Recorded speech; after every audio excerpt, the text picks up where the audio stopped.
Assalamualaikum warahmatullahi wabarakatuh. Waalaikumsalam warahmatullahi wabarakatuh. Yang saya hormati Pak Min, Bapak Ibu Direktur, Dijen Paudasman, dan juga yang saya hormati Pak Dirjen, Pak Jumeri,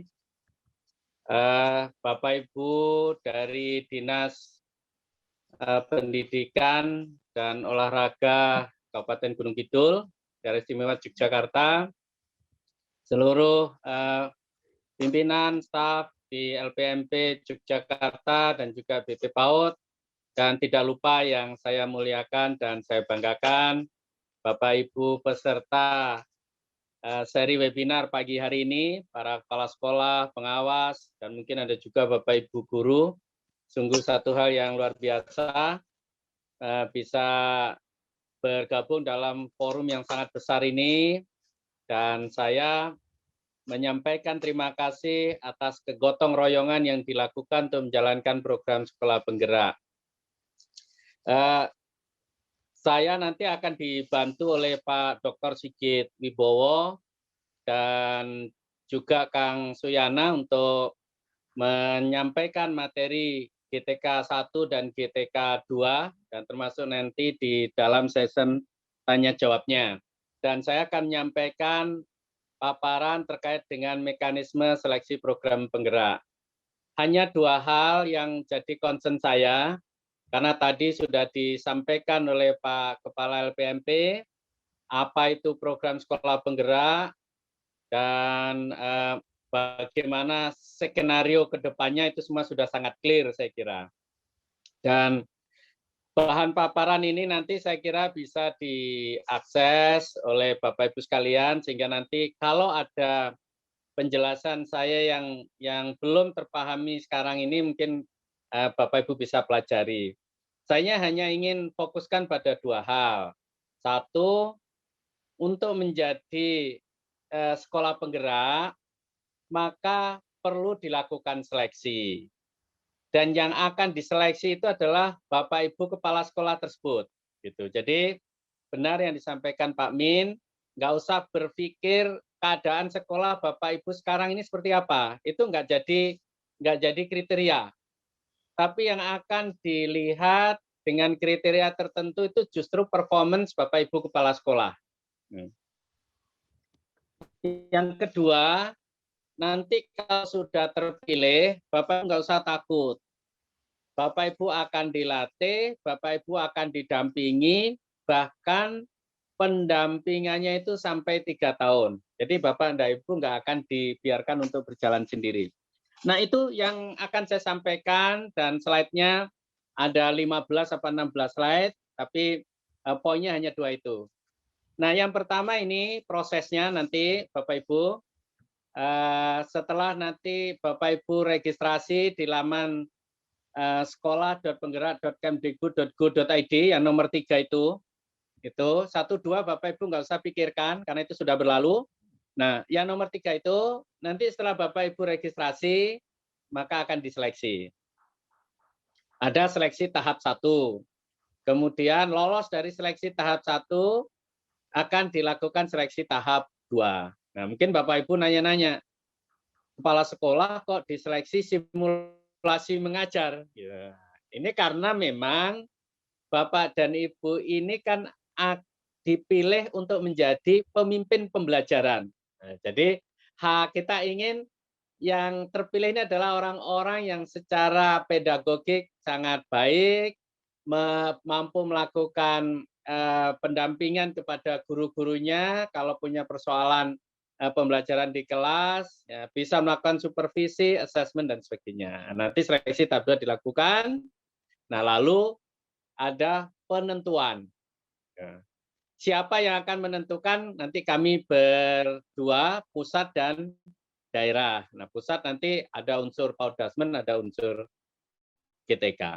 Gitu. Jadi yang penting Bapak Ibu siapkan, mau mendaftar, nanti serahkan kepada tim untuk melakukan seleksi. Nggak usah pikirkan kondisi sekolah Bapak Ibu sekalian. Slide berikutnya. Nah, selanjutnya Bapak Ibu, setelah gambaran dari proses itu. Nah, ini yang terpenting kriterianya. Ya. Syarat umumnya bahwa Bapak dan Ibu sekarang ini menduduki jabatan sebagai kepala sekolah. Udah, gitu. Ya. Mau definitif, mau PLT statusnya nggak ada masalah. Yang penting Bapak Ibu jadi kepala sekolah. Boleh dari kepala sekolah negeri, boleh dari kepala sekolah swasta, boleh berstatus PNS, boleh berstatus non PNS. Nah, jadi itu. Nah, tambahannya Bapak dan Ibu masih punya masa tugas sekurang-kurangnya 1 kali masa tugas. Ya, jadi kalau sekarang Bapak Ibu yang berkepala sekolah negeri di periode kedua, nah itu masih bisa karena kan ada aturannya bisa ditunjuk untuk periode yang ketiga. Ya, silahkan. Kemudian terdaftar dalam data pokok pendidikan sudah pasti. Kemudian Bapak dan Ibu nanti ada surat pernyataan ya, ini integritas, sudah biasa kita lakukan. Nah, yang keempat Bapak Ibu kondisinya sehat. Nah, nanti sehat ini akan kita minta setelah selesai seleksi tahap 2. Jadi kalau sudah benar-benar lolos, nah nanti baru kita lihat sehat jasmani, rohani, dan bebas dari pengaruh narkotika, psikotropika, dan zat adaktif. Saya kira nggak ada lah ya kepala sekolah yang kena narkoba gitu ya, mudah-mudahan.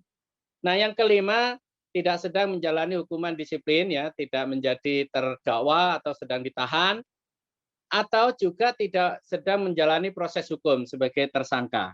Nah, itu kriterianya. Nah, nanti Bapak dan Ibu akan di-assess, akan diseleksi oleh asesor yang sudah kami siapkan, yang sudah disertifikasi dengan melihat 10 kompetensi ini. Ya. Ini jadi nggak ada aturan harus sekolah unggul atau sekolah di kota, nggak ada. Yang penting secara personal Bapak dan Ibu adalah orang-orang yang memiliki tujuan dan misi, mampu mengambil keputusan strategis, mampu memimpin perubahan, memiliki kemampuan melaksanakan pelatihan dan pembimbingan, mampu membangun hubungan kerjasama, memiliki orientasi pembelajar, ya, belajar dan belajar terus belajar. Nggak pernah puas dengan keadaan saat ini saja. Memiliki daya juang karena memang Bapak dan Ibu adalah para penggerak, memiliki kematangan beretika, ya, bukan troublemaker, ya, mampu memimpin implementasi karena memang menjalankan program dan mampu mendorong inovasi. Nah, ini kriterianya, dan di slide berikutnya lini masanya. Jadi sekarang ini Bapak dan Ibu sudah bisa daftar. Dan 2 hari yang lalu itu sudah 600 pendaftar calon kepala sekolah penggerak secara nasional. Mungkin hari ini sudah ribuan. Nah, saya berharap nanti dari Gunung Kidul yang hampir 900 orang ini, setelah melihat kriterianya itu, saya kok kayaknya masuk ya, daftar saja Bapak dan Ibu. Agar Bapak dan Ibu adalah menjadi orang-orang yang perubah dari peningkatan mutu pendidikan kita saat ini. Ini lini masanya, diikuti saja sistemnya, dan kami berharap 30 April calon kepala sekolah penggerak itu sudah bisa kita tetapkan. Setelah melalui pleno yang diadakan oleh pusat bersama pemerintah daerah. Next.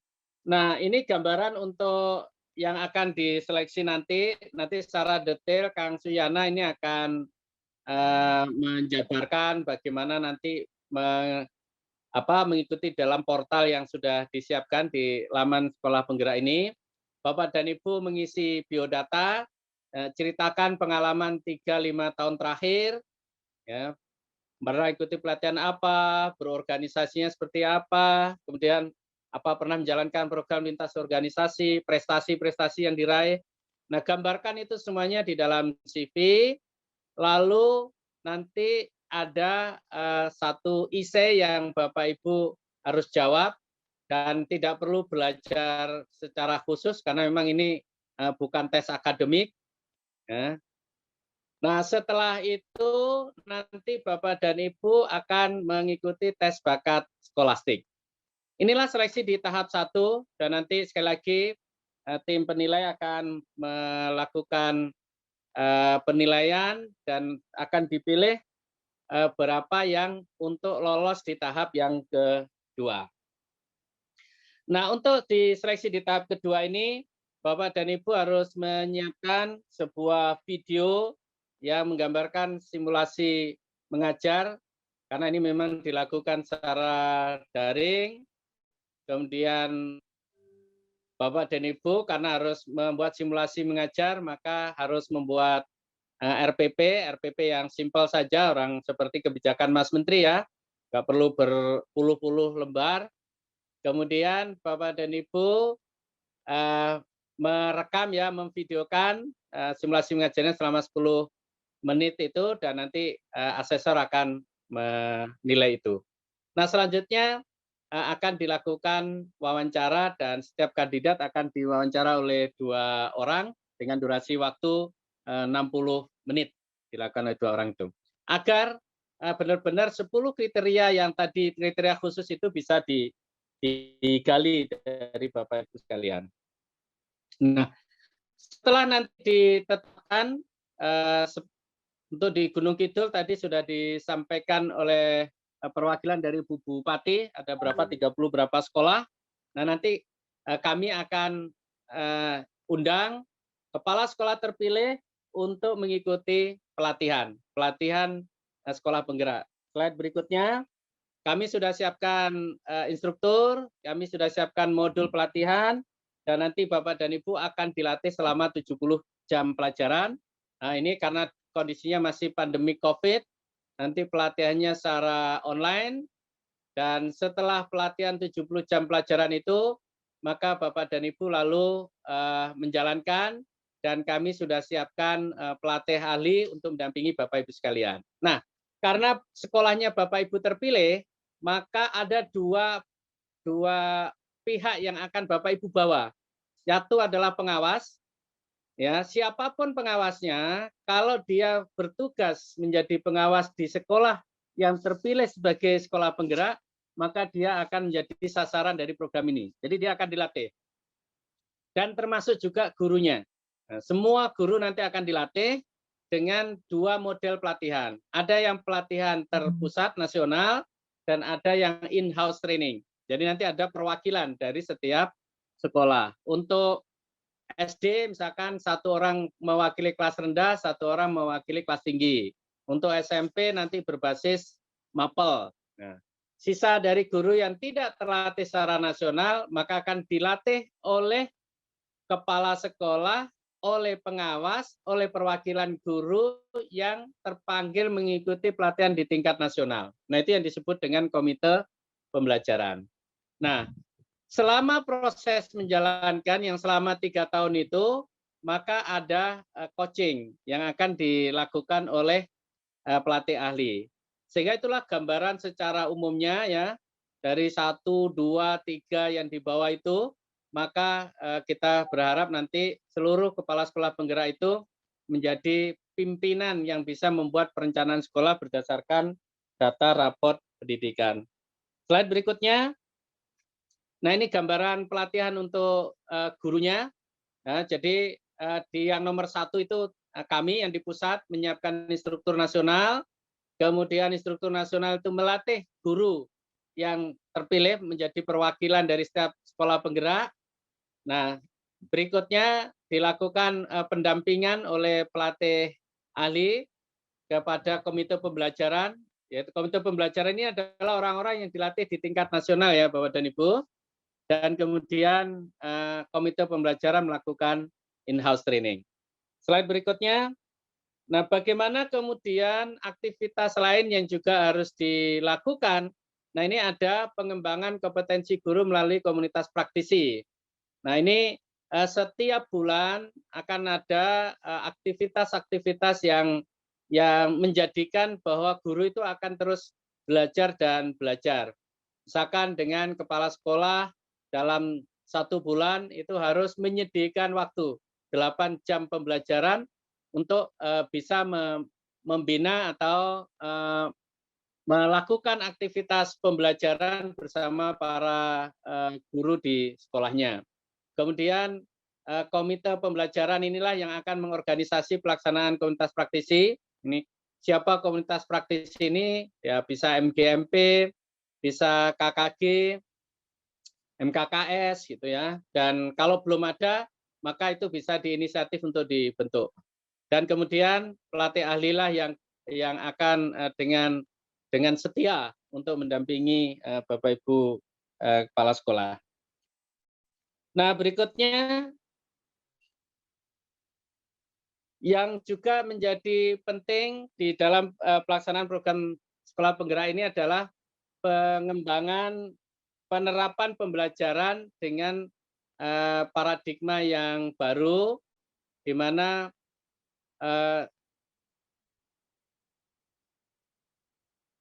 oh ya, saya sebelum ke yang pembelajaran dengan paradigma baru, ini aktivitas yang tadi 8JP itu ya Bapak Ibu. Jadi ada refleksi terhadap praktek selama 1 bulan yang sudah dilakukan, kemudian ada pemberian materi, ada refleksi belajar, kemudian ada berbagi praktek baik. Nah, prinsip yang harus dianut ini adalah prinsip lokakarya berbasis aktivitas, jadi bukan ngajarin ceramah dan sebagainya. Mendorong terjadinya refleksi dan kolaborasi, ini belajar bersama, dan yang harus juga terjadi pengawas sekolah itu dilibatkan sebagai fasilitator di dalam lokakarya. Dan isunya harus sesuai dengan kebutuhan dari masing-masing satuan pendidikan. Nah ini pola yang dibangun ya setiap bulan harus terjadi, dan saya kira kalau ini bisa menjadi kebiasaan baru di sekolah kita, pasti ekosistem belajar itu terbentuk di satuan pendidikan yang kita selenggarakan. Slide berikutnya, kemudian terkait dengan pembelajaran dengan paradigma baru, ini tadi didahului dengan perwakilan guru untuk mengikuti pelatihan di tingkat nasional. Next slide, please. Nah, setelah ada yang terpanggil tadi sudah menyelesaikan pelatihan di tingkat nasional, maka kemudian komite pembelajaran itu melakukan in-house training. Inilah yang Bapak dan Ibu yang menjadi sasaran ini adalah semua guru di sekolah itu yang belum terpanggil untuk pelatihan di tingkat nasional.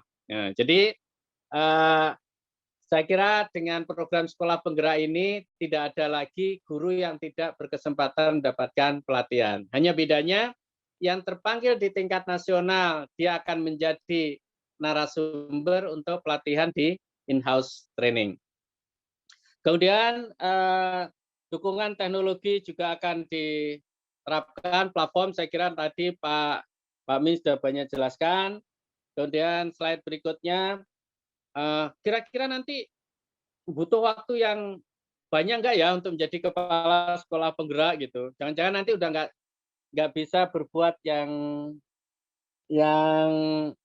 lain-lain gitu. Maka kemudian ini dirumuskan ya. Jadi kalau menjadi kepala sekolah penggerak, maka jumlah jamnya itu tidak terlalu banyak yang dibutuhkan dalam 1 bulan. Nah ini digambarkan melakukan lokakarya, membuat perencanaan, memimpin komite pembelajaran, dan seterusnya.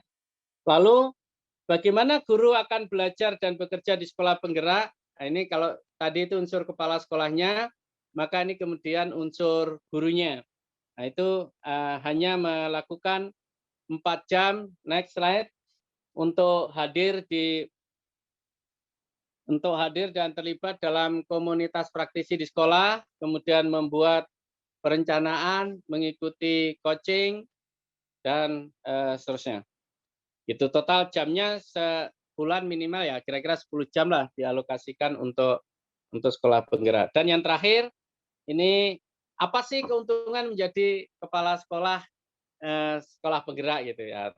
Ya Bapak dan Ibu akan menjadi kepala sekolah yang menguasai keterampilan kepemimpinan pembelajaran, dapat menggunakan form belajar, dapat mengelola sekolah lebih efisien dan efektif, dan memperoleh peluang melanjutkan periode berikutnya tanpa adanya uji kompetensi. Kan kepala sekolah kan kalau yang di negeri itu kan bisa sampai yang keempat ya. Kalau periode yang keempat kan harus ada uji kompetensi dulu. Nah ini nanti dengan menjadi kepala sekolah penggerak, pimpinan akan memberikan kesempatan bisa otomatis untuk sampai yang keempat.